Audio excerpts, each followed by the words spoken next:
Hey everybody, this is Dan. Today I'd like to share a short little chess puzzle with you that comes from John Nunn's excellent checkmate puzzle book entitled 1001 Deadly Checkmates.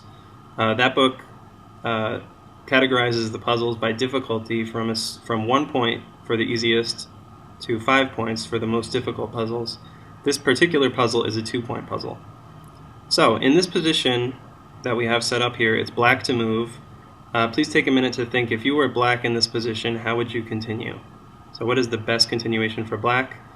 Feel free to pause the video, do some calculation, and when you're ready to see the solution, press play. Okay, so the first move black plays is king to f3.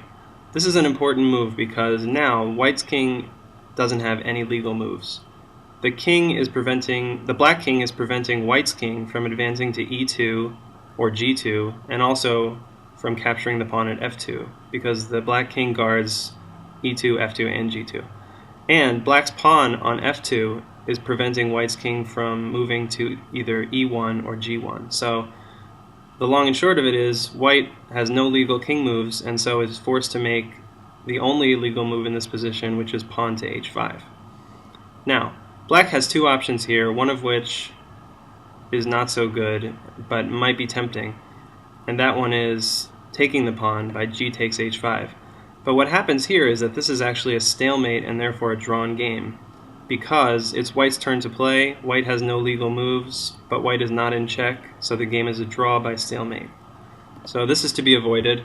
Rather than capturing the pawn, the correct move for black is to advance pawn to g5, after which white is forced to once again advance the h-pawn, pawn to h6, black plays pawn to g4, white plays pawn to h7, black plays pawn to g3, white pushes the pawn to h8, promoting to a queen or another piece, and black calmly continues by playing pawn to g2, checkmates.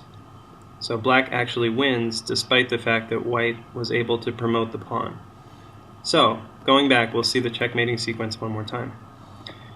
The important king to f3, blocking off all possible moves for white's king, forcing pawn to h5. And rather than capture the pawn, black advances pawn to g5. White must advance pawn to h6, pawn to g4, pawn to h7, pawn to g3, pawn to h8 promoting, pawn to g2 checkmate. So, I hope you enjoyed this puzzle, and I'll definitely try to share new videos as soon as I can.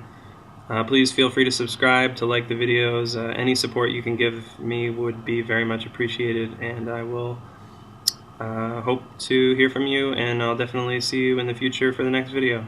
Okay, thanks a lot.